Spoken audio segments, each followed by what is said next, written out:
je m'appelle Fabienne Zuterman, je suis l'auteure du roman L'Afrique pour se perdre, publié en mai 2022 chez Ampage Éditions. Je suis liégeoise mais surtout citoyenne du monde. Ma mère est belge, mon père américain et mes enfants adoptifs sont d'origine haïtienne et mauricienne. Et j'ai en moi cette enfance congolaise et zaïroise.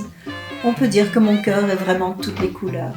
La naissance de mon roman remonte à mon enfance au Congo, puis Zaïre, entre 1970 et 1973.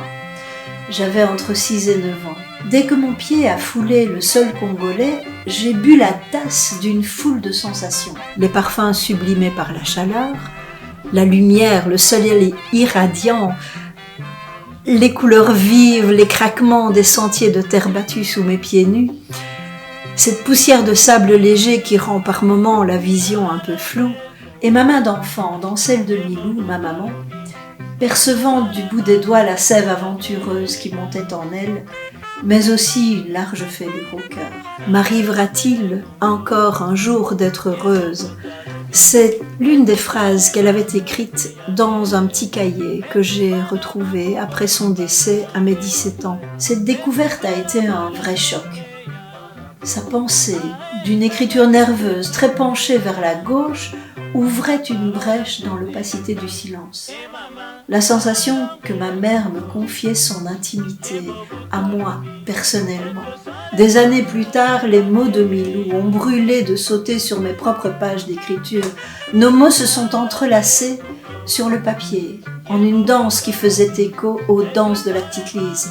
Le personnage de Milou prenait vie et la parole dans mon roman. Milou devenait sous ma plume un vrai personnage de roman, ainsi que ses 3 enfants.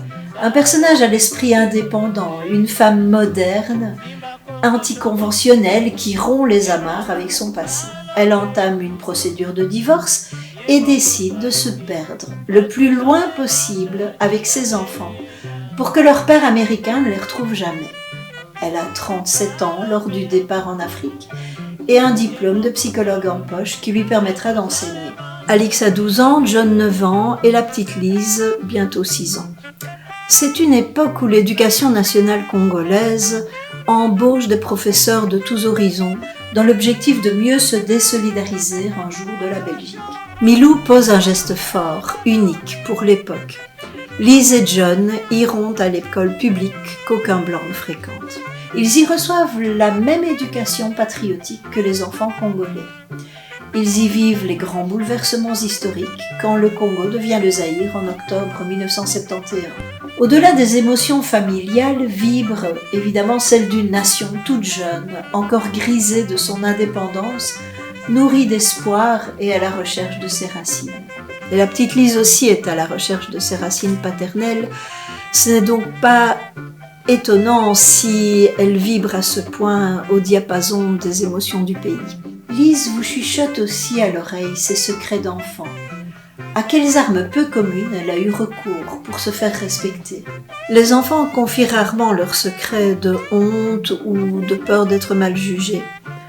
En tant qu'auteur, le grand challenge de ce roman était de réussir à faire vibrer à la fois mon âme d'enfant dans une création littéraire d'adulte, ainsi que, évidemment, l'âme de Milou. Le roman s'intitule L'Afrique pour se perdre. Il est édité chez Ampage Éditions. Je vous remercie de votre écoute.